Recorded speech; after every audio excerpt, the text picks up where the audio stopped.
Looks to Moss in single coverage. He caught it. He's the best in the game.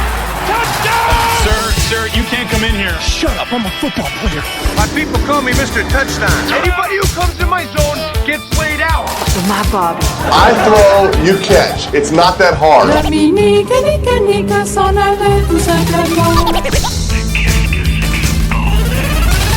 what I do. I lay people out.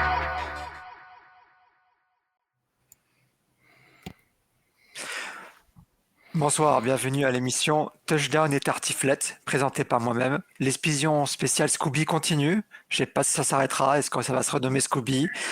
Je commence à avoir un peu la grosse tête, donc on va arrêter un peu avec ça et on va laisser juste faire mon boulot. Donc une émission, on parle de NFL, comme vous le savez, par les meilleurs experts, à savoir premièrement Rémi. Comment tu vas Rémi ce soir? Super Scooby, et toi? Ça va, t'as noté, hein? Indiana, je te l'avais dit, hein? Cœur signé, c'est le meilleur. Hein? Tu l'avais dit. Je les colle ici, en premier ici. Notre deuxième expert, tout aussi brillant, qui nous a beaucoup manqué la semaine dernière, FMB. Bon, comment tu vas, FMB? Très bien, après 2 victoires la semaine dernière. C'est digne d'être un expert. D'ailleurs, FMB, toi, ton travail, tout se passe bien?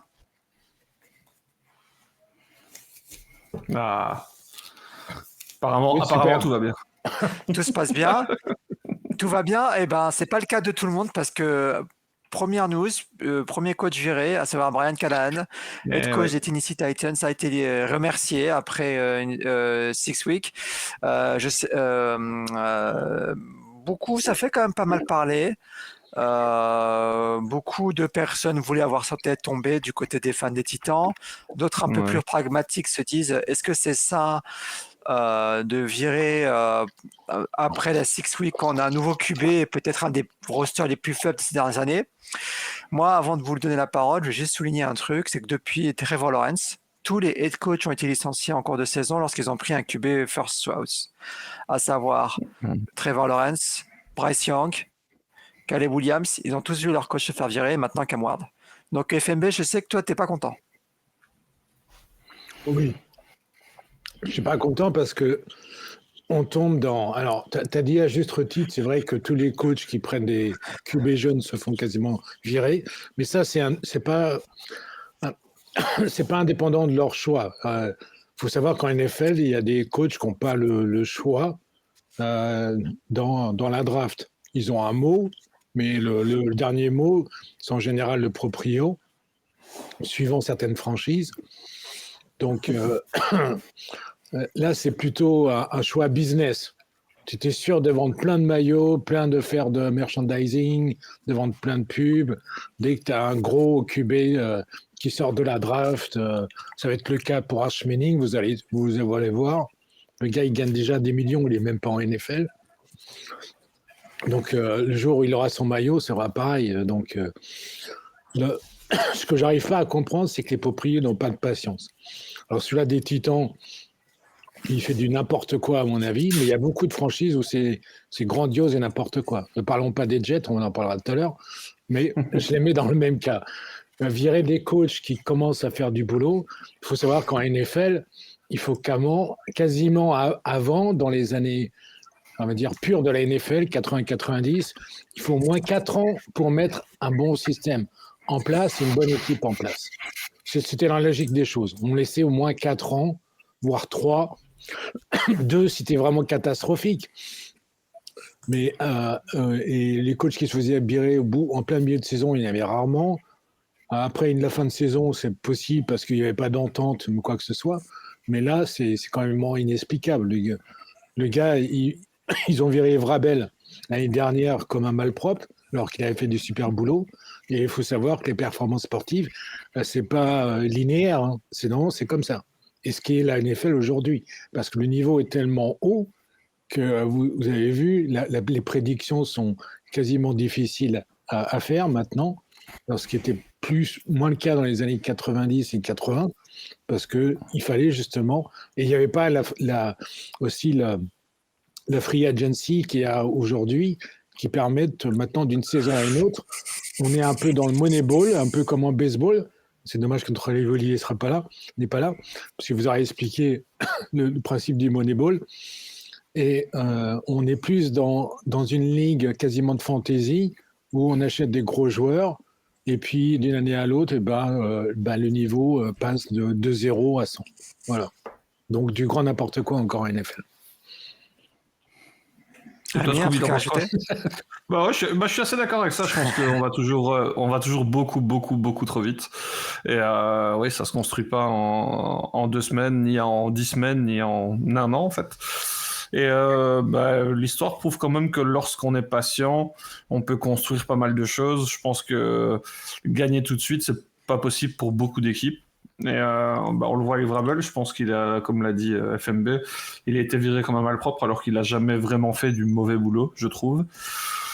Mais on sait aussi que c'est plus facile, comme dans tous les sports, d'éjecter le coach si les supporters sont pas contents, en se disant on se bouge, on fait quelque chose, parce qu'éjecter toute une équipe, ce n'est pas possible. Et donc c'est pas étonnant, mais je trouve que ça allait très vite en besogne. D'autant plus, je trouve ça encore plus idiot quand on a un premier choix de draft. On sait qu'on a un jeune quarterback, on sait que ça prend du temps. Il n'y a qu'à regarder les stats de certains quarterbacks qui sont un peu plantés dans leur début de carrière et qui ont bondi par la suite. Quand on voit un Baker Mayfield maintenant, quand on voit un Sam Darnold, quand on voit un Danny Dimes, je pense que la patience manque et l'immédiateté coûte très cher à la NFL. Tiens, mini quiz, parce que tu as dit un truc très juste. Quel est le QB dans sa saison rookie qui a le plus d'interceptions? C'est Peyton Manning. Ben oui, Peyton Manning. Ouais. Donc son compte, aujourd'hui, on l'aurait viré comme un malpropre. Je suis assez d'accord avec toi. Je suis persuadé qu'il n'aurait pas eu la carrière qu'il a eue s'il avait. Ouais. Alors qu'on sait que ça prend du temps, on sait que ça prend des années. Ah, bien sûr. Et que la patience paye. Hein. Les franchises qui se permettent d'attendre et de construire leur quarterback sont de plus en plus rares. Et pourtant, on voit que ça continue de fonctionner malgré tout. Ouais. Et toi, Scooby, t'en penses quoi? Voilà. Merci pour vos précisions. De toute façon, moi, je suis d'accord. J'avais dit. Est-ce qu'on m'entend? Tout est bien?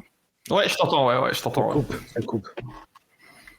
Maintenant, ça va. Ça a coupé un petit peu au début, mais c'est Rico qui trafique le son. Ok. Donc non, c'était. Non, mais vous avez à peu près tout dit. De toute façon, on ne laisse jamais de temps à se développer. Callahan n'était très populaire non plus. Et les fans aussi sont très, très durs. Hein. Moi, j'ai regardé la réaction des fans de Tennessee. Ils étaient bien contents, quoi. Alors, avec qui ils vont remplacer? Je vous mets un petit pronostic. Franklin, il est libre maintenant, l'ancien head coach de Penn State. Donc voilà, je dis pas ça au hasard. Mais voilà. Donc pour rappel, Week 6, les Titans avaient perdu contre Raiders dans un match qui a, on va dire, on s'est attendu à cela, quoi. Pas plus ni moins. Un match moyen, exactement. Très moyen et pas très intéressant pour être honnête. Mais aussi, il y a eu un autre match moyen qui mérite comme le détour parce qu'il a eu à Londres, Jets Broncos. Rémi qui était là la semaine dernière, tu te rappelles quand je t'ai dit que j'espérais qu'il fasse la même performance que contre les Broncos en 2018 quand Isaiah Crowell a fait en 15 courses 216 yards? Ouais, je me souviens bien. Ouais. J'ai l'impression qu'on en était loin. Ouais, figure-toi que les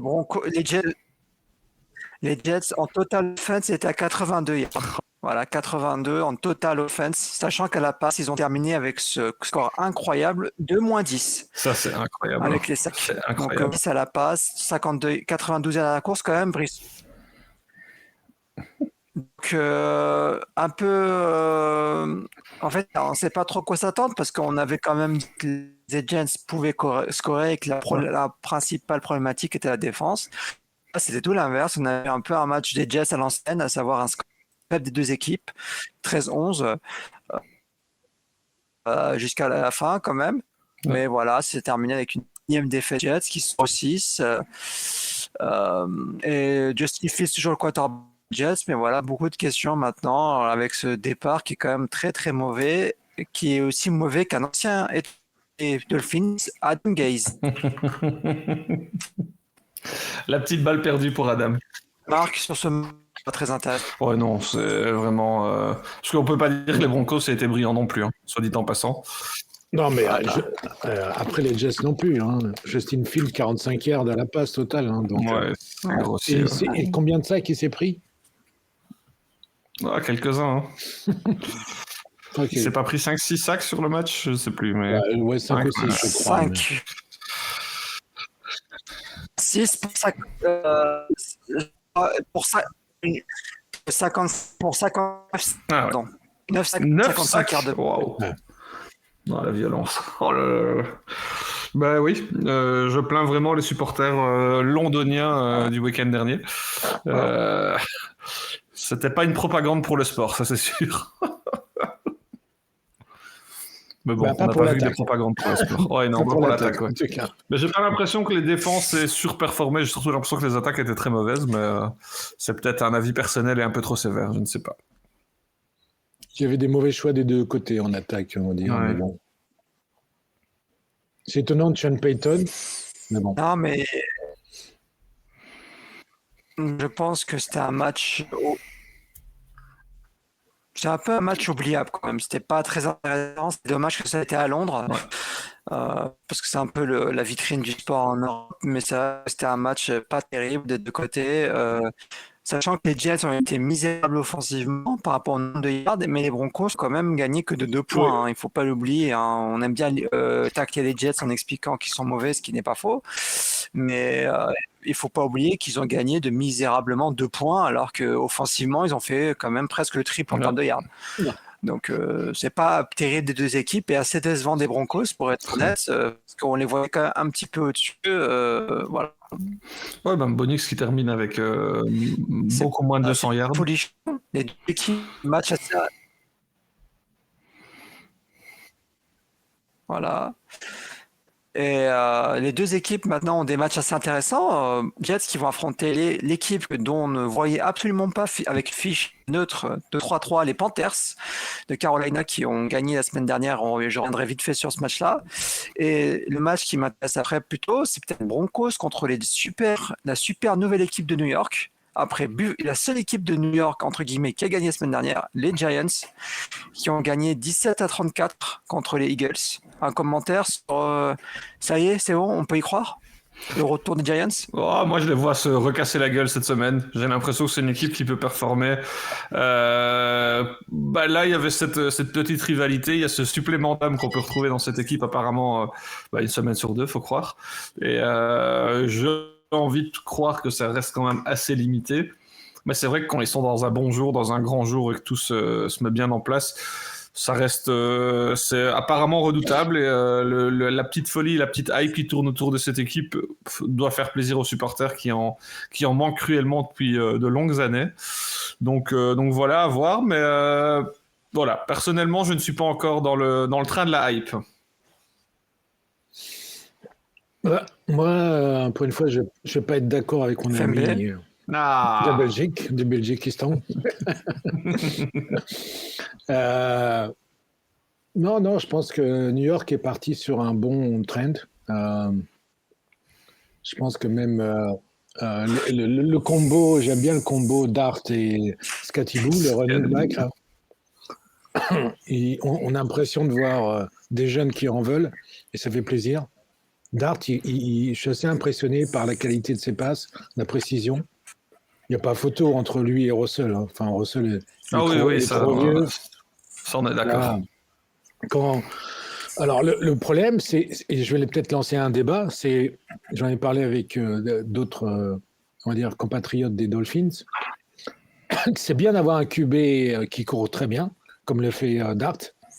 Par contre, avec tous les protocoles commotion, et on l'a vu, Diabol panique. Dès que Dart doit aller au protocole commotion, il doit faire entrer Russell, et puis Russell, il balance des bananes, et Diabol, et d'ailleurs, je sais pas, j'ai pas suivi, mais normalement, il devait être sanctionné par la NFL. J'ai vu qu'il y avait une enquête en cours. Et donc, c'est bien d'avoir des QB qui courent, mais si à chaque fois, au premier plaquage dur, ils vont en protocole commotion, il vaut mieux avoir 2 QB qui courent bien, en fait. L'avenir de la NFL, c'est peut-être retourner au niveau, ce que faisaient en collège dans les années 90. Je vois moins souvent maintenant, mais il y avait beaucoup de coachs qui jouaient avec 2 QB. Ouais. Ouais, après, c'est ça qui m'inquiète peut-être avec lui, c'est que tu l'as dit toi-même, il court énormément. Est-ce que c'est une bonne idée de courir autant? Il a quasiment autant de runs tentés que de passes tentées si je grossis un peu le trait. Et on sait qu'au niveau longévité, parce que alors il y a les protocoles certes, mais il y a aussi les blessures. Le risque de blessure est accru. Et voilà, moi je suis pas spécialement fan de cette idée. C'est très bien pour gagner un match, mais est-ce que c'est bien pour faire une longue carrière? Je suis un peu moins sûr quand même. En tout cas, on ne peut pas nier le fait qu'offensivement, et je pense qu'ils ont trouvé un peu l'alchimie qu'il faut, à savoir un jeu au sol assez appuyé et un jeu de passe qui est là juste pour en support, parce que je pense qu'ils avaient trop lancé la semaine dernière contre les Saints. On parle beaucoup de protocole Como. Moi, ça m'amuse un peu quand je vois Cam Scalibou jouer. J'ai dit, purée, s'il tient 3 ans, lui, c'est incroyable. Oui, voilà.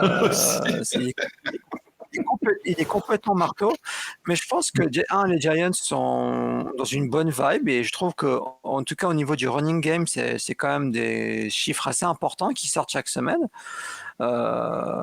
Mais moi, ce qui m'inquiète, en fait, au final, parce qu'on parle des Giants parce que c'est un peu l'équipe en vogue entre guillemets, mais les Eagles, c'est vraiment pas terrible. Deuxième défaite de suite, et là cette fois une défaite qu'on croyait quand même pas arriver contre des Giants, QB rookie, running back rookie, Daniels qui a encore saqué 3 fois, un jeu au sol très tiède, très mauvais. Est-ce que c'est l'heure de la panique pour les Eagles ou ça va aller? Moi, je pense que c'est quand même un peu l'heure de la panique malgré tout. Depuis le début de la saison, on en parle en disant que leurs victoires ne sont pas convaincantes. Force est de constater que leurs défaites ne le sont pas non plus. Et donc, il serait peut-être temps de s'inquiéter quand même du côté de Philly parce que on sent vraiment le contre-coup un petit peu de l'équipe qui est championne, qu'on attend et qui au final sous-performe. Après, j'ai l'impression qu'il y a pas mal de favoris qui sous-performent cette saison, ce qui permet quand même aux équipes de perdre des matchs par-ci par-là comme sont en train de le faire les Eagles et de malgré tout accrocher une belle place en play-off. Voilà, c'est quand même, pour moi, c'est quand même relativement inquiétant parce qu'on voit des choses qui ne sont vraiment pas terribles. Ils ne perdent pas avec la manière, c'est le moins qu'on puisse dire. Et donc j'ai l'impression que il y a un petit vent d'inquiétude qui se lève sur Philly. Pour une fois, je suis d'accord avec mon ami belge.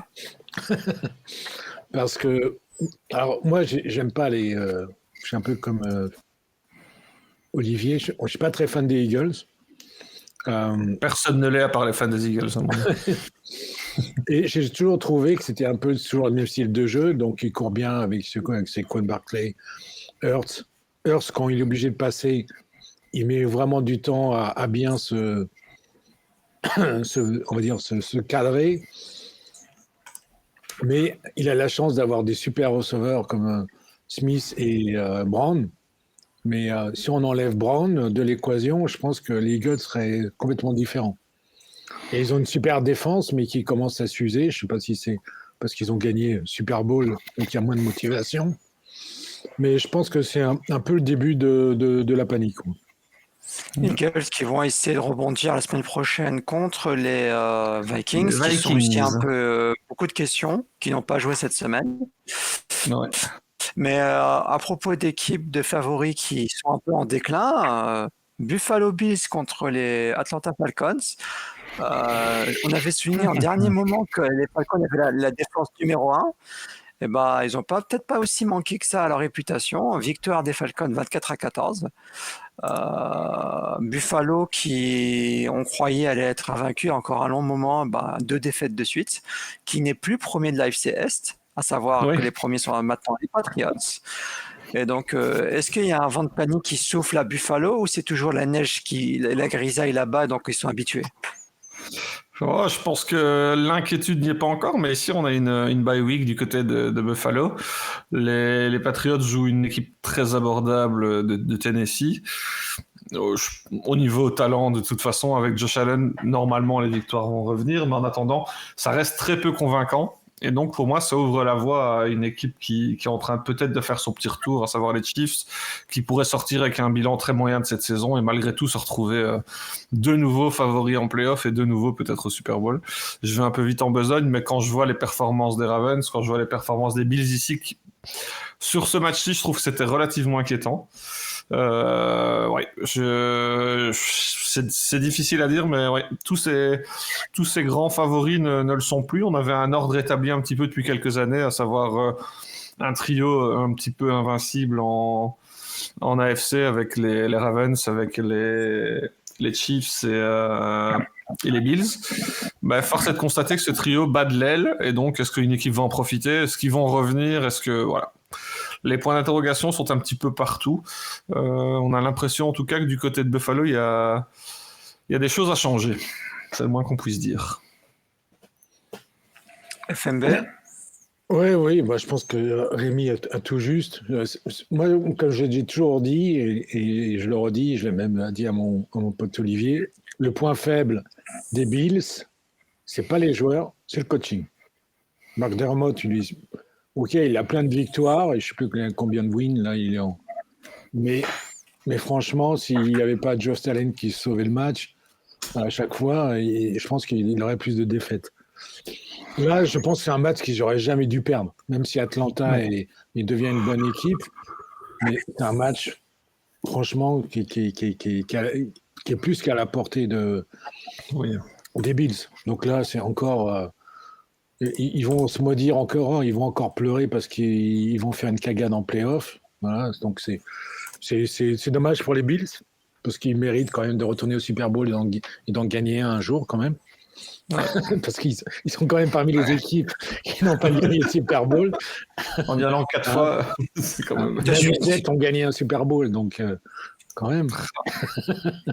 Bravo. Donc, d'ailleurs, c'est un quiz. Quelles sont les équipes qui n'ont pas gagné de Super Bowl? Je crois qu'il y en a 5. Non, il y a Lions. Non, les Jets, ils ont gagné. Jets, je voulais dire Bills, Lions. Lions, Browns. Ouais. Browns, Chargers, Carolina, Texans, Cardinals. Il en manque un. Et Bengals. Bengals. Et les Jaguars. Les Bengals ont gagné le Super Bowl. Les Bengals, ils l'ont gagné. C'est les Jaguars, comme tu as oublié. Les Bengals ont déjà gagné le Super Bowl. Les Bengals ont gagné un Super Bowl. Alors, je te dis, attends, que je te retrouve quand. Mais... T'es sûr de toi? Quasiment presque sûr. Ah non, ils ont perdu 3 fois au Super Bowl. Ils n'ont jamais gagné? Oui, ils ont perdu 3 fois. Non, ils ont perdu 2 fois contre les 49ers et 1 fois contre les Rams. Oui, exactement. Ok. Attends, je pensais qu'ils avaient gagné une fois. Ouais, exact. Non, t'inquiète pas. Okay. Ils ont peut-être gagné le NFL Championship avec il y a 150 ans avec comment il s'appelle déjà avec Paul Brown peut-être. Paul Brown était. Mais sinon, alors oui, donc pour revenir un peu au match dont on parlait, oui, les Bills, moi, j'ai des questions. Moi, je suis pas tout à fait d'accord parce que je pense que Joe Brady fait un travail formidable, le coordinateur offensif des Bills. Et moi, je suis plus inquiet du roster, là, Dalton Kincaid, qui est out un peu au dernier moment pour ce match-là. Quand on regarde les squads de receveurs, c'est pas non plus. Enfin, on a Joshua Palmer, Khalil Shakir. Dawson Knox pour les Titans, Keon Coleman, enfin on est loin d'avoir une escouade extraordinaire, il n'y a pas un vrai receveur à Buffalo, c'est ce que j'essaie d'alerter, c'est bien d'avoir super Josh Allen, mais Superman il commence à lancer des pics et à faire des fumbles, donc il faudrait peut-être solidifier un peu les squads de receveurs, enfin donner des armes en tout cas au niveau aérien. Parce que même au jeu au sol, au final, on a Ty Johnson, l'ancien running back des Jets, et James Cook qui court. Donc pareil, si James Cook saute... Mais qui court bien par contre, c'est un peu dommage parce qu'ils ont un bon running game, ils ont un excellent quarterback et ils n'ont pas assez d'armes. Ouais, je suis d'accord, ça manque d'un gros receveur, je pense. Voilà, et la O-line aussi, du coup, qui en pâtit à cause de ça, Josh Allen a été saqué 4 fois. Et à savoir que Buffalo est en bye week, mais la semaine prochaine, Atlanta va continuer sur cette belle série. en affrontant une équipe qui a perdu cette semaine, les 49ers, qui nous ont encore, enfin, vive les Buccaneers parce que chaque semaine ils nous offrent les meilleurs matchs de la semaine. Ouais, c'est vrai. Et ce sera encore le cas cette semaine, à mon avis. Ouais. Buccaneers qui ont gagné 30-19 contre les 49ers. 49ers qui sont maudits. Je pense qu'il y a une vraie malédiction contre les 49ers. Quelqu'un a jeté un sort. Peut-être Bill Walsh qui est frustré d'avoir arrêté trop tôt pour avoir le 4e titre, mais qui ont perdu, à savoir 19-30 qui ont perdu Fred Warner pour la saison. Mac Jones qui fait un match qui distribue bien la balle mais qui fait 2 picks et qui est saqué 6 fois. McCaffrey qui court un petit peu mieux mais toujours pas à la hauteur de ce qu'on voudrait. Bonne réception par contre au niveau de la passe. Buccaneers, moi je suis toujours impressionné par l'offense. Je veux dire, il faut rappeler qu'ils n'ont pas leurs 2 playmakers, à savoir Bucky Irving et Mike Evans.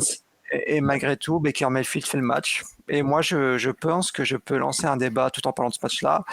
Moi, je pense que l'MVP, c'est Baker Mayfield cette saison. Eh ben, on en parlait. J'en parlais justement juste avant, en fait. J'en parlais au téléphone et je me disais que pour l'instant, Mayfield MVP, je pense que c'est quasiment... sur cette partie-ci de saison, je pense que c'est quasiment indiscutable. Qui peut passer au-dessus? Daniel Jones. Ou Sam Darnold? Ouais. Ou bien Drake May.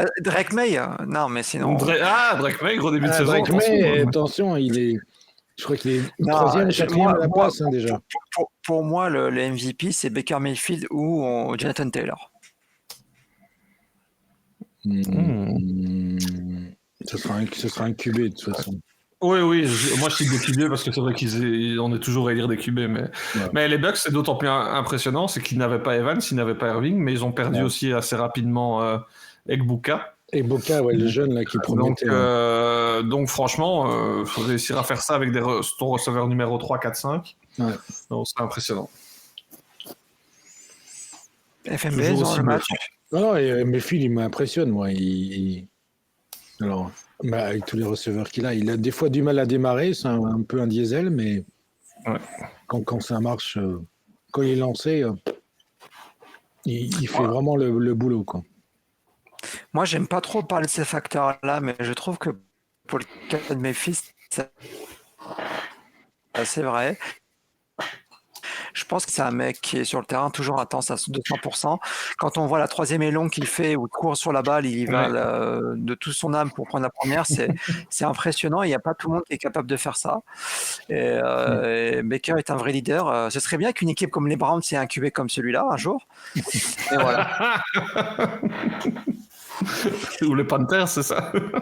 Exactement. Mais d'ailleurs, Baker Mayfield qui va affronter encore, parce que moi, on parlait du calendrier de début de saison assez bas de niveau, entre guillemets, des Buccaneers. Maintenant, ils font qu'enchaîner les gros matchs, parce que c'est pas drôle sinon. Et à savoir qu'ils vont affronter maintenant, après avoir affronté les Eagles, les Seahawks et les 49ers, ils vont affronter les Lions de Détroit. Lions qui ont perdu cette semaine. Lions qui ont perdu contre les Chiefs.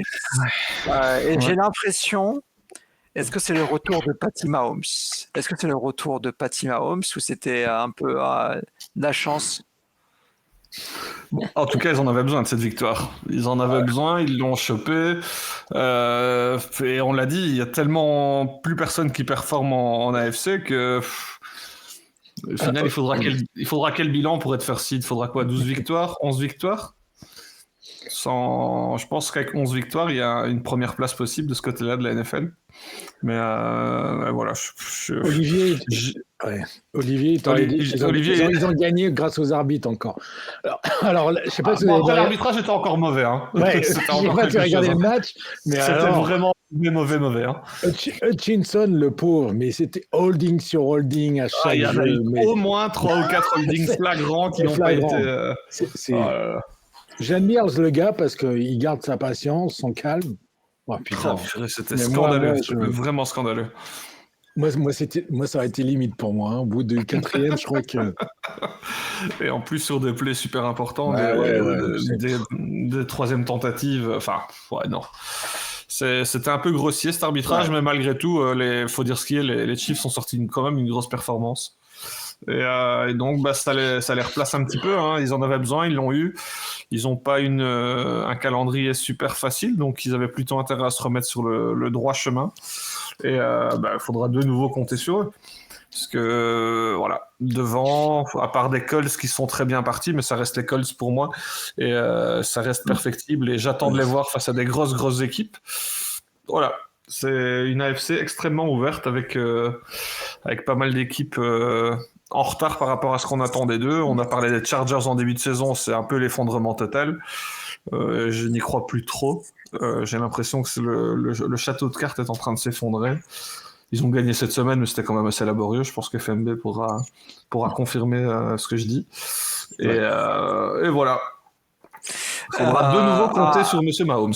À savoir que M. Mahomes va affronter les Raiders, et je pense que c'est un match plus que prenable pour les Chiefs.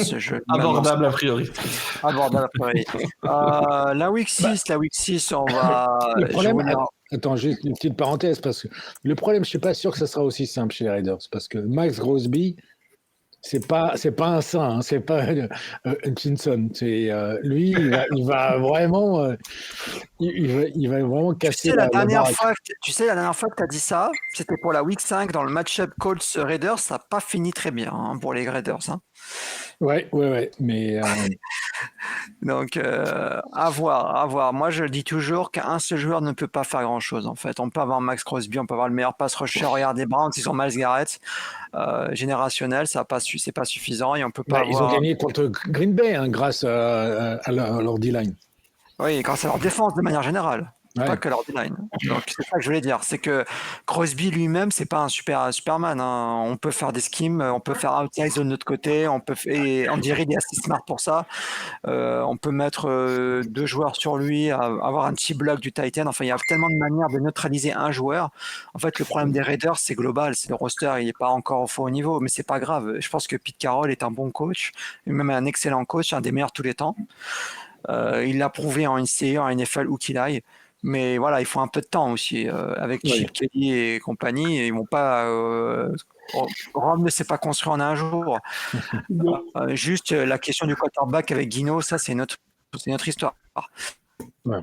Mais Kansas chez eux. Cette week, je pense qu'on a fait un peu le tour des gros matchs. Peut-être une petite parenthèse très rapide sur 2 matchs qui étaient assez intéressants, à savoir les Seahawks qui se sont imposés à Jacksonville, avec, comme on disait Rémi, le plus long déplacement de l'année, à savoir Jacksonville, Seattle, c'est pas à côté.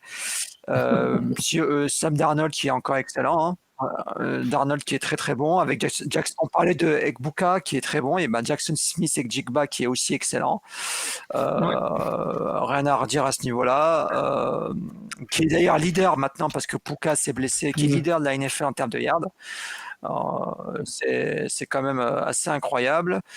Et voilà, donc c'est vraiment Seahawks. Je prends un peu le temps juste pour dire que c'est vrai que je les avais un peu sous-estimés, un peu pris de haut, mais force est de constater que ça a pris du galon, et que c'est pas une équipe à prendre à la légère, et qui peut, au vu des blessés de chacun, remporter la NFC West. Ouais, assez d'accord. Je pense. Ouais. Ça va être très serré, mais c'est une division méga intéressante quand même. Hein. C'est hyper ouvert. On a 3 équipes qui peuvent prétendre à quelque chose. C'est vrai que du côté des Niners, on doit espérer avoir au moins 53 joueurs en vie avant la fin de la saison. Mais pour le reste, c'est un bras de fer sympa. Les Rams sont là. Mais de nouveau, les blessures peuvent arriver. On a vu Nakua qui est incertain pour cette semaine. Perdre quelques éléments clés comme cela, ça peut faire la différence. Et de nouveau, comme on l'a dit, le bilan ne sera pas hyper reluisant pour certains champions de division, donc tout est possible. Oui, sachant que Jacksonville était un peu dans un match un peu en dessous de leur habitude, surtout au niveau du running game qui était assez moyen. À voir ce qu'ils vont faire la semaine prochaine. Leur futur adversaire, les Rams, on peut très vite parler de ce match-là. Contre les Ravens, pas grand-chose à dire, si ce n'est que les Ravens défensivement étaient quand même bien meilleurs. Moi, je pensais vraiment qu'ils allaient prendre 40 points. Ils ont pris au final que 17. Bon, la blessure de Puka a pu aider, mais malgré tout, ils ont pu maintenir le match. Mais par contre, offensivement, sans Lamar, C'est vraiment inexistant, malgré le fait que Derrick Henry ait couru quand même pour plus de 120 yards. C'est pas suffisant, en tout cas le passing game, mais c'est pas suffisant pour scorer un touchdown, quoi. Donc très décevant les Ravens. 1-5, je pense que c'est un des plus mauvais départs de la franchise depuis qu'elle existe, hein, sans prétention. Est-ce que la place de John Harbaugh est en danger? C'est quand même dur de virer John Harbaugh. Ouais, je pense pas. Personnellement, je pense pas. Il est pas en danger. Et voilà. Mais si cette défense se règle et que Lamar revient, bon, pourquoi pas de nouveau, hein, c'est ce que je dis pour chaque équipe, mais il y a jamais trop de retard cette saison. Je pense que ils sont à 5 défaites, il suffit qu'ils enchaînent un petit peu, mais je sais pas si leur calendrier est si facile que ça. Mais il suffit de retrouver un peu la win et avec un bilan très moyen, on peut arracher une place en play-off et à partir de ce moment-là, tout est possible. C'est vrai que ça va être compliqué d'aller chercher les Steelers, mais malgré tout. Et merci Rémi pour cette excellente transition, parce qu'on va parler des matchs de la Week 7 après avoir vu certains matchs de la Week 6. Alors le premier match est Bengals contre Steelers. On n'a pas parlé d'Arizona quand même, parce que c'était quand même la surprise là. Ils ont perdu. Non, ils ont gagné contre Indianapolis. Ah non, Non. ils ont failli gagner, je veux dire. Ils ont failli gagner. Ils ont failli gagner, c'était serré. Mais quand même, c'était une grosse surprise quand même. On pourra le retour, si tu veux, on pourra le relever dans les un petit peu dans les après. prochaines minutes. Dans les prochaines minutes. Okay. Mais je voulais revenir dans ce match Steelers-Bengals surtout pour un peu une stat, parce que toi, FMB, je sais que tu es amateur de stats et d'anecdotes. Ouais. On a quand même le match-up des anciens, à savoir Joe Flacco contre Aaron Rodgers. Je pense que là, on a plus de 80 ans de cumulé avec deux, de QB. Alors moi j'avais vu Aaron Rodgers, c'est le successeur de Ben Roethlisberger. Alors pour la blague, en plus, Aaron Rodgers a été drafté 1 an après Big Ben. Et il est toujours là. Parce que Ben Roethlisberger a été drafté en 2004, Aaron Rodgers a été drafté en 2005, en même temps que Alex Smith notamment. Mais ouais, donc Steelers oui, mais alors Steelers qui, bon, qui sont plutôt bons, hein, rien à dire. Ils sont en bye week la semaine dernière, qui font le travail nécessaire. Mike Tomlin est un magicien, je dis, hein, sans prétention aucune. Il est capable de tout. Et de l'autre côté, Bengals, on a Joe Flacco qui ont fait un match correct contre les Packers. Défensivement, c'est un petit peu mieux. Bon, l'offense était correct. Moi, je vois quand même les Steelers gagner. Je sais pas pour vous, mais ouais, quand même les Steelers qui vont remporter ce match-là. Ouais, je pense que les Steelers sont au-dessus, même si je suis toujours pas convaincu par cette équipe. Pour moi, ils ont un bilan bien plus beau que ce qu'ils ne sont vraiment. Mais malgré tout, oui, c'est un match qui devrait gagner sans trop de peine. Et c'est une division qui, au final, ils devraient aller chercher. Ils vont profiter des accros d'un petit peu tout le monde dans cette division, mais ils vont commencer à avoir des matchs un peu plus compliqués sur la semaine suivante. Je suis très curieux de voir leur match face aux Packers et aux Colts pour voir si ce sera aussi simple. FMB, Bengals, Steelers. Je pense que les Steelers sont sans aucun problème, parce que c'est pas Joe Flacco qui va faire un miracle avec la ligne, avec la O-line qu'il a, le pauvre. Je pense qu'il va encore souffrir, mais bon. Voilà. Comme quoi, un Joe ne fait pas tout. Joe Bureau, Joe Flacco, c'était pour la blague. Rams Jaguars, on a parlé des deux équipes, hein, on va juste donner notre prono, mais c'est quand même un beau match. Rémi, tu nous donneras tes insights en live, parce qu'il me semble que tu vas voir le match à Londres. Je vais voir le match à Londres, effectivement. Ouais. Et je sais pas trop, je crois que j'ai dit Rams, mais ça va être assez serré. Je sais pas si Puka va pouvoir se déplacer jusqu'à Londres pour le match, mais ça va être assez intéressant comme match. Moi, je dis les Rams, mais ça me choquerait pas que les Jaguars passent dessus. Donc c'est un match, ne mettez pas votre best bet dessus. Non, c'est un match très indécis, mais super intéressant. J'espère qu'on aura Puka disponible, mais j'y crois que moyennement, parce que quand ils sont incertains, faire le voyage, souvent on leur évite ces tracas-là. Ouais. Mais Ouais, ça va être un gros match. J'ai quand même envie de donner les Rams que je trouve un peu plus complets. Surtout après la légère contre-performance des Jags la semaine dernière. Voilà, avantage Rams. À voir ce que ça... Ouais, ça va pas être un match à sens unique selon moi. Ça va être serré. Je vois pas un high-scoring game non plus. Ouais, que ça va sans doute se jouer au 4e quart et j'espère voir du beau spectacle ce dimanche du côté de Wembley. FMB, Rams Jaguars. Bah, moi, j'aime bien les Rams. Mais les Jaguars sont, je crois qu'ils sont 5-1, c'est ça? Oui, c'est leur meilleur départ. C'est un des meilleurs départs de leur histoire. Je crois que la dernière fois, c'était en 98, enfin comme ça. Donc, je suis assez impressionné par les Jaguars parce que je ne pensais pas à ce niveau-là. Les Rams, pour moi, c'est une super équipe. McVay, c'est un super coach. Et c'est un match où j'ai un peu hésité en termes de pronostic. D'ailleurs, je ne sais pas ce que j'ai joué. Je pense que j'ai joué les Jaguars parce que c'est chez eux. Mais c'est un match qui peut basculer, je pense, qui va être serré, à mon avis, qui peut basculer rapidement d'une équipe à l'autre. Ce qui va faire la différence, je pense que vous l'avez dit, c'est côté fraîcheur des Rams. Les Jaguars, ils sont dans une bonne dynamique. Donc, ouais, c'est un match difficile pour moi à pronostiquer, je trouve. Merci FMB. Et évidemment, quand FMB dit que ce sera chez eux, il parle de chez eux à Londres. À Londres. Ensuite, ouais, à Londres, Raiders Chiefs. C'est un bel avantage quand même, ils ont l'habitude de jouer là-bas. Oui, voilà. Sur une Jaguars de pelouse Londres, parfois Voilà. hasardeuse d'ailleurs. Raiders Chiefs, on a parlé, mais je pense que tout le monde est d'accord pour dire les Chiefs pour le vainqueur. Tout à fait. Oui, c'est bon. Alors, moi, je vais quand même parler de ce match-là, le match incroyable. Dolphins-Browns à Cleveland. Deux équipes à 5. C'est pas le plus moche des matchs de cette saison, de cette semaine. Pardon. Ah bon? Bon, Panther Jets, moi je trouve qu'il pique quand C'est même. pas le pire match, peut-être. Panther Jets.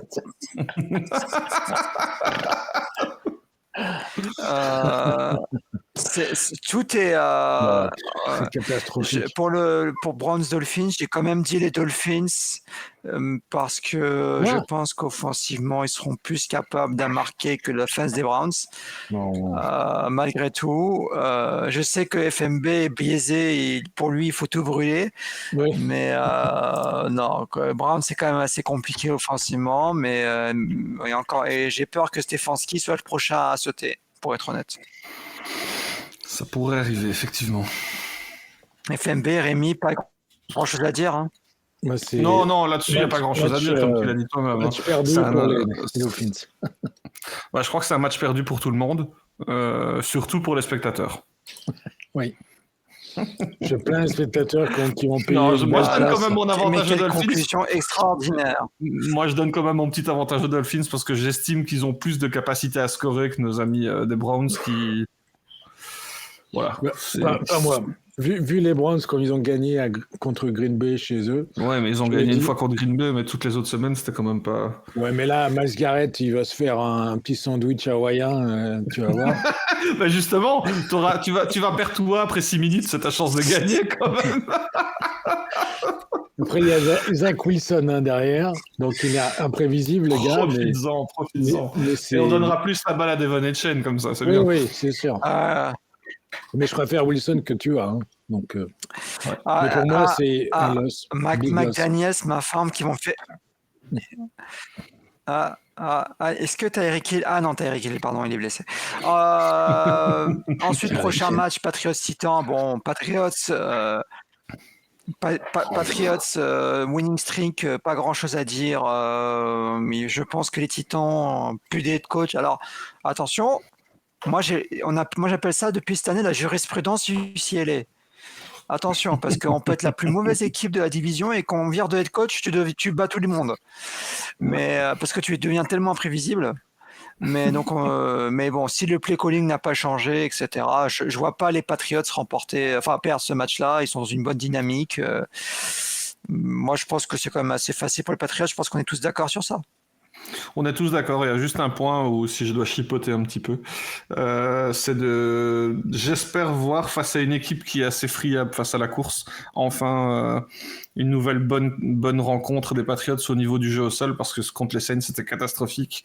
On a Ramondre Stevenson qui était à 1,3 yard de moyenne, je pense. C'était pas bon, et le running game devient un petit peu inquiétant depuis la foire au fumble. J'ai l'impression que ce soit lui ou Anderson, c'est assez inquiétant statistiquement. Quand tu regardes les stats, les Patriots. J'en ai besoin d'Henderson qui court. Il court pas beaucoup. Hein. Quand tu regardes les stats du rushing des Patriots, c'est 73, c'est à peu près la moyenne de ce qu'on voit dans toutes les équipes aujourd'hui. Hein. Donc le problème qu'ils ont, c'est qu'ils font 1 ou 2 gros matchs et 3 matchs catastrophiques. C'est pas équilibré en fait. La semaine dernière, j'ai pas les stats sous les yeux, mais Stevenson, c'est quoi, 18 yards, je pense. Et Anderson en fait combien? Peut-être une vingtaine. C'est vraiment pas suffisant pour moi. Et ça les a empêchés de clôturer cette rencontre qui aurait dû être clôturée bien avant. On a Trevion Anderson qui a 27 yards en 9 portées et on a Ramondre Stevenson qui a 18 yards en 13 portées. Donc c'est pas suffisant. C'est pas suffisant. Heureusement que Drake May était là. Non, mais voilà, donc on est assez d'accord sur ça. 2, 3. Alors, un autre match qui va être cosmique, Panthers-Jets. On en parlait un petit peu tout à l'heure des Jets et des Panthers. Panthers qui ont gagné à la surprise générale contre Dallas. Moi, je tiens quand même à souligner le running game des Panthers. Ça fait 2 semaines de suite. Coucou FMB qui marche bien. Rico Doodle, c'est pas notre Rico à nous qui courait comme ça en tout cas. Mais Rico Doodle qui fait 2 matchs de suite assez explosifs. À voir ce que ça donne contre les Jets à New York. C'est pas, enfin, New Jersey techniquement. Donc, pas un match sur le papier le plus extraordinaire à regarder, mais assez incertain. Bryce Young, encore jeune quarterback, contre Justin Fields. Voilà, donc moi j'ai quand même dit les Jets parce que j'ai toujours les Jets, c'est peut-être pour ça que je suis pas le premier des experts. Mais vous, Jets ou Panthers? Ouais, moi je dis Panthers, mais vraiment pas convaincu. Franchement, je vais à l'encontre de mon mantra qui dit que quand 2 mauvaises équipes s'affrontent, je mise sur l'équipe à domicile. Mais le problème, c'est que j'ai beaucoup de mal à miser sur les Jets cette saison. Je sais pas pourquoi. Je sais pas ce que j'ai mis. En plus, je sais même plus ce que j'ai mis dans les. Je sais même plus ce que j'ai mis en prono, mais c'est vrai que c'est difficile là. Les Panthers sont étonnants parce que je pensais pas qu'ils allaient donner contre Cowboys. Je sais pas quoi trop en penser de cette équipe. C'est vraiment assez étonnant. Les Jets sont imprévisibles, donc c'est un peu. Ils font penser un peu à l'équipe de France de rugby. Ils sont capables de faire gagner des gros matchs et perdre contre des petits matchs. Donc, c'est un truc encore. Comme les Jets sont à domicile, comme dit Rémi, je sais plus. Voilà, tu as tendance à mettre les Jets. Mais vu le match qu'ils ont fait la semaine dernière, là, avec Justin Fields, qui se prend 9 sacs, on l'a dit là tout à l'heure, là, aux 45 yards, ça fait peur, quoi. Et Justin Fields, c'est un peu. Moi, il me fait peur, c'est un peu comme tu as, quoi. Dès que je le vois lancer, tu te dis, ouf. Pourtant, il lance mieux que tu as, je pense. Mais oui, je suis assez d'accord. Mais il fait quand même peur. En termes de lecture, et alors tu le vois, il met un temps fou à lire ses receveurs. Donc, soit du côté de coaching des Jets, ils ont quand même du boulot à se faire et peut-être simplifier les jeux de passe en faisant du high-low basique pour lui. Mais il faut l'aider. C'est un gars, il faut l'aider. On l'a vu dans chaque équipe où il est passé, à Chicago, à Pittsburgh, il faut vraiment lui simplifier les jeux, quoi. Sinon, le gars, il va encore, il va encore aller jouer dans une nouvelle équipe l'année prochaine, quoi. Pour finir, on va faire rapidement les autres matchs, mais on va s'attarder juste sur un dernier match, Buccaneers-Lions. Gros match, affiche de la NFC quand même. Le Monday Night Football. Enfin, il y a un autre Monday Night Texans Seahawks, mais un petit peu moins sexy. Moi, j'ai quand même dit les Buccaneers parce que je suis quand même un grand fan de Buccaneers, de ce que fait Todd Bowles. Je voudrais bien que les Jets aient un jour Todd Bowles en head coach. Je suis sûr que ça va marcher. Mais voilà, Buccaneers, j'ai dit Buccaneers gagnant. Lions qui ont un peu déçu quand même contre les Chiefs en offense, notamment parce que je n'imaginais pas scorer seulement 17 points en un match. Ouais. Mais voilà, donc tout est partie remise et à voir ce que ça donne contre les Buccaneers. Mais en tout cas, je pense que ça va se jouer ce match-là. Ouais, personnellement, moi je bascule vers les Lions, je les vois rebondir, mais j'attends avec impatience de regarder cette rencontre parce que ça va être, à mon avis, assez spectaculaire. Ouais, ça va être pour moi c'est le gros match de la semaine quand même. Ça va être... les Lions doivent logiquement, je dirais, gagner chez eux sans trop de problèmes parce que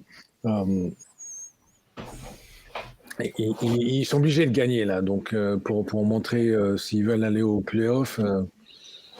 Mais ça va être difficile. Ça va être un beau match en tout cas. J'ai hâte de voir Mayfield contre Hutchinson là, donc ça va être un bon match. Oui, c'est clair et net. Mais alors, pour faire les autres matchs assez rapidement pour nos pronostics, parce que c'est important qu'on donne nos pronostics, parce qu'il ne faut pas oublier que la page s'appelle Prono NFL. Rapidement, Saints-Bears qu'on rappelle qui ont gagné contre les Washington dans un match il y a dernière seconde. Moi, j'ai dit Chicago. Je pense qu'on est tous d'accord pour dire Chicago. Ouais. C'est d'accord. Oui. Allez, je vais essayer de deviner tout le monde. Eagles-Vikings, je pense que tout le monde a dit Eagles malgré tout. Ou est-ce que quelqu'un a dit Vikings? Ce serait courageux. Non, j'ai pas osé, mais j'avais envie. C'est trop mauvais les Vikings. Voilà. Colts-Chargers. Colts, tout le monde a dit Colts, malgré le fait qu'il n'y a pas de vanne, mais Chargers serait légèrement favoris selon les prédicteurs. Oui, j'hallucine. Les prédictions donnent les Chargers favoris. Je comprends pas pourquoi. Je n'arrive pas à comprendre pourquoi. Alors, parce que ils sont mauvais depuis 3 semaines. Ils arrivent qu'à scorer contre les Dolphins, mais en tout cas, ils ont toujours pas de jeu au sol, ils ont toujours pas de running back tout court. Najee Harris, Mario Hampton, enfin voilà, ils sont tous absents. Herbert qui est quand même très correct, il ne faut pas non plus cracher dessus, mais en tout cas, il est très bien, mais il a personne autour de lui, donc c'est difficile. Je pense que Indiana Jones va continuer sa série et gagner un 6e match et l'idée l'AFC Sud, pardon. L'AFC tout court d'ailleurs. Giants Broncos, tout le monde a dit Broncos. Malgré tout, malgré les incertitudes et les surprises. Malgré la glorieuse incertitude du sport, comme on le dit. Mais je ne vois pas les Giants tenir dans cette rencontre. En déplacement chez les Broncos. Compliqué. Et Washington. Voilà. Et Miles High, vous savez, c'est high, donc c'est une marche trop haute pour les Giants. Voilà, c'était une petite vanne. Packers Cardinals, pour rappel, Cardinals qui ont failli gagner, comme disait FMB, contre les Colts. Mais Packers, quand même, jeu au sol solide, défense solide. Et moi, j'ai un petit peu peur pour Jonathan Gannon, le head coach de Cardinals. Je ne sais pas s'il va finir la saison, très honnêtement. Donc, mais j'ai quand même dit les Packers gagnants. Avec le match dans le désert. Packers gagnant, je pense qu'il n'y a pas trop de suspense sur celui-là. Non. Ensuite, Washington, Cowboys qui ont perdu, comme d'hab, c'est ce qu'on dit toujours. Alors, pour le coup, ils sont pris que 27 points, ce qui change d'habitude. Mais c'est ce qu'on dit depuis le début avec les Broncos, avec les Cowboys, c'est que offensivement, c'est solide, ça score, ça marque. Pardon, ils ont pris 30 points. 30 points, ils en ont mis 27. Ils en ont mis 27, donc non, en fait, c'est pas terrible. Mais c'est que les Cowboys peuvent scorer. Ça, il n'y a aucun problème. D'ailleurs, Dak Prescott lead la NFL en termes de yards, mais par contre, deuxième, derrière Stafford. Mais par contre, par contre incapable de défendre. Et je pense que même malgré un match un petit peu en dessous de l'attaque au sol de Washington, je pense qu'ils vont les rouler dessus, parce que si Rico Doodle a été capable de le faire avec la ligne de Washington, de Carolina, je voudrais bien voir l'attaque au sol des Commanders le faire. Commanders. Et je pense que c'est des Commanders qu'est-ce qu'ils vont réussir à faire. Ouais, là, pour moi, il n'y a pas... Ouais, facile. Il y aura match, à mon avis. Ça va être relativement serré, mais je pense que les Commanders prendront le dessus. FMB? Je suis pas sûr, moi. Parce que Dallas... Dallas, c'est à domicile, doit gagner. Ouais, c'est assez...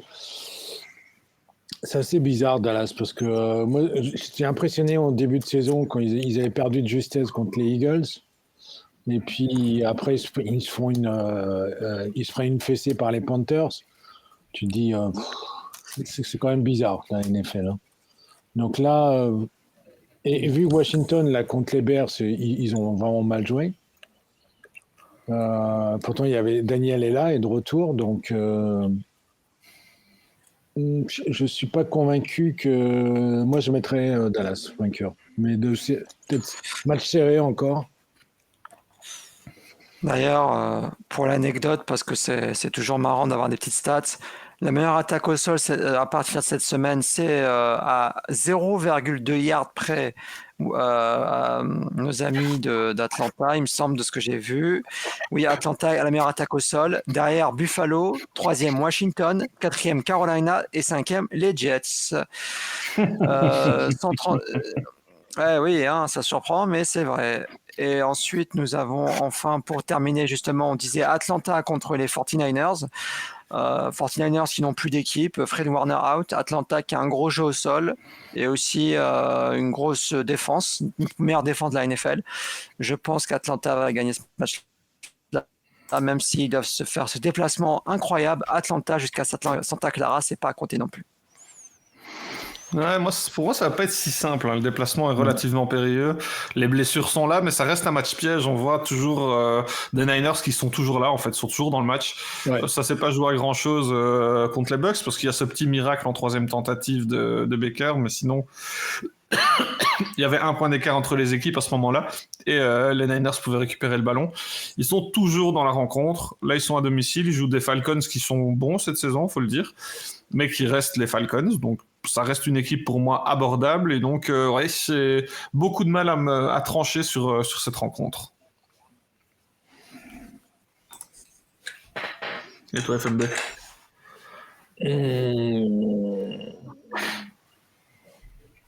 Ouais, je dirais pareil. Mais... Difficile à dire. C'est difficile. C'est quand même, ça devient très challenging de donner des bons pronos en NFL. Ouais. N'oubliez pas, les gars, qu'on est censé s'appeler les experts. 49ers qui ont la meilleure attaque à la passe de moyenne de la NFL, qui sont premiers à la passe, les 49ers. Il ne faut pas oublier, ce qui est assez rare pour une attaque qui est toujours un peu run-centric, avec un super coach, commande. Mike Shanahan est quand même quelqu'un d'assez créatif. C'est pour ça que... Je crois que c'est Kyle Shanahan. Mike, il est à la retraite. Mike, il est à la retraite depuis un moment. Mais je pense qu'il va quand même... les 49ers, ils jouent chez eux. Je pense ça devrait le faire. Mais Atlanta est un peu aussi imprévisible. Donc, ils sont pris une pâtée par la Panthers aussi, je crois. 30-0, ouais. Ouais, donc c'est à rien comprendre. Pour finir, Houston-Seattle. Houston, we have a problem, visiblement, parce qu'ils vont aller à Seattle qui ont une des meilleures attaques à la passe. Darnold qui délivre, comme j'avais dit juste avant. Houston qui a une très bonne défense, une des meilleures de la NFL, rien à redire, mais par contre, offensivement, c'est quand même assez laborieux de manière... Alors, ils ont été très bons contre les Ravens, mais voilà, c'est la pire défense de la NFL actuellement. Donc, moi, j'ai dit quand même Seattle. En plus, ils jouent à la maison, donc ça va être compliqué, quand même. Ouais, Seattle aussi, clairement. Je pense que pour moi, il n'y a pas trop débat sur celui-là. Non. FMB aussi? Ouais, il n'y a pas de photo. C'est bizarre pour Strout. Je trouve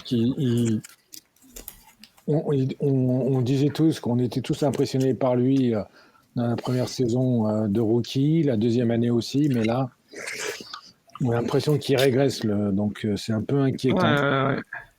Un peu inquiétant. Non, c'est le niveau global de l'équipe. Nouveau corps de off après 2 saisons seulement. Je sais pas, c'est assez laborieux de manière générale les Texans. À voir ce que fait Demico comme correction. Voilà, donc on a pu voir tous les matchs, on a pu voir ce qui s'est passé dans la Week 6. N'hésitez pas à mettre un like, à partager la vidéo, à donner votre avis, à dire si FMB, oui ou non, a toujours des super stats et des super quiz, surtout quand il ne connaît pas la réponse. Est-ce que ma connexion... Je me demande si on a cité les Vikings en équipe qui n'ont jamais gagné le Super Bowl. On les a pas cités, je pense. Si, j'ai dit en deuxième. Avec tu veux dire deuxième, ok. Et Rémi aussi, qui est toujours aussi pertinent dans sa manière de faire. On voit que c'est le professionnel de la télé. Et moi-même qui apprend à animer. En tout cas, on et qui le fait très bien. Toujours aussi. Ouais. Mais oui, merci d'être Rico est en train. Rico, il fait des side quests. Il est en train de faire des sauces piquantes, il faut le laisser tranquille. Ok. Voilà. Non, mais en tout cas, on vous souhaite une bonne soirée, un bon appétit pour ceux qui mangent, une bonne nuit pour ceux qui dorment, une bonne matinée pour ceux qui se réveillent, et à bientôt la semaine prochaine. Ciao, ciao. Looks to Boston, single coverage. He caught it. He's the best in the game. Touchdown! Sir, you can't come in here. Shut up, I'm a football player. My people call me Mr. Touchdown. Anybody who comes in my zone gets laid out. For my Bobby. I throw, you catch. It's not that hard.